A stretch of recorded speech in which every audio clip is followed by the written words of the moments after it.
Hey friends, it's your pal SVH coming at you with a very, very long overdue bowl of sake. And yeah, I had a couple friends reach out recently and ask me what happened with the bowl of sake. Had a business call today with my friend Eddie, and his first thing he said is, "What's up with the bowl of sake?" And I was like, you know what? I think the bowl of sake is yearning to come back. I took a little break from it just because I took on another project where I was doing some audio recordings of the mysticism of sound and music, which I'm still in the process of working on. Moved out of my studio space a few months back and have been trying to find time to get back on that project. So it's perfect time to get back onto the bowl of sake. And appreciate everybody asking for it that has, and looking forward to delivering a good one today. So without further ado, the bowl of sake for today, April 24th, is: the aim of the mystic is to keep near to the idea of unity and to find out where we unite. And, where do we unite? Where can we find unity, especially in a world like we live in today, where there's so much separation and so much division? And even if you turn on the news right now as we speak, downtown at USC, there's a big protest going on there, and it's a clash of ideals, right? It's obviously there's a war going on and some things that are happening in certain places that have riled up the emotions and have gotten tensions high. But there's a lack of unity there because of the way that these protests are turning and the way that they're going, and it's all over different ideals and different beliefs and different support for different factions of the war, right? So where do we unite, and where can we find that place that we unite? And I know I've done this bowl of sake stuff for 3 or 4 years, so I've probably given 3 or 4 different interpretations of this.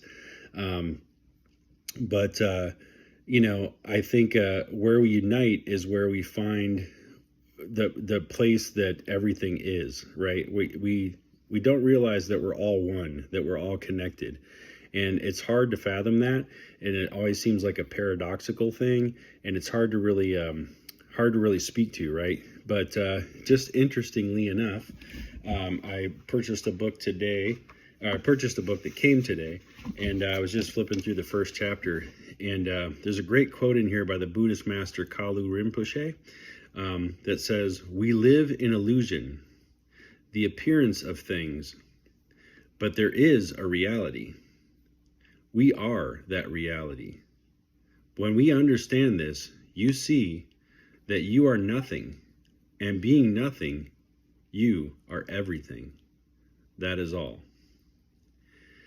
And, this is a really interesting thought, because we live in illusion, right? We live in a matrix. And I think more and more as we live through these times, we kind of see that, man, we really do live in a matrix. It seems like a simulation or a program. It can't be reality the way that it is right now, right? And we live in an illusion, the appearance of things. Things appear a certain way. But there is a reality, and we are that reality. And really, to understand this, you have to realize that to be united with all, you have to be nothing. And what does that mean, to be nothing? I know that's said in a lot of spiritual traditions, to become nothing or to be nothing. And what it really means is to empty yourself of all preconceived ideas or notions, really effacement of the ego, letting go of your ego and who you are in terms of who you recognize yourself as, or who you think others perceive you as, right? So we take all these things on as such an importance in our life, to make sure that we have this individuality and that we're really seen for who we are, and we're acknowledged for who we are and everything.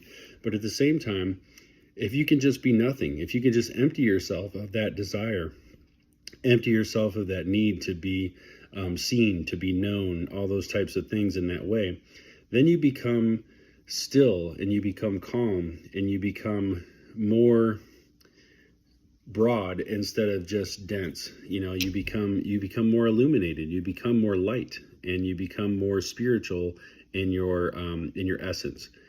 And so emptying yourself and ridding yourself of your ego, which is part of every spiritual tradition's path, right? Is to efface the ego or rid yourself of your ego or die before you die, die to the self before you have the physical death. And what this does is it makes you nothing.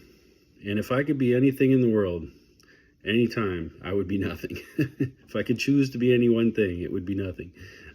Because in that nothingness, there is no worry about, am I validated? There is no worry about how do people perceive me, or there is no worry about how am I going to get on with that person that I don't get along with. And there's none of that, because there's just nothing. And in that nothingness is a space, an accommodation that allows everything to be present at the same time. So in becoming nothing, you become everything. Everything opens up. Everything is expanded.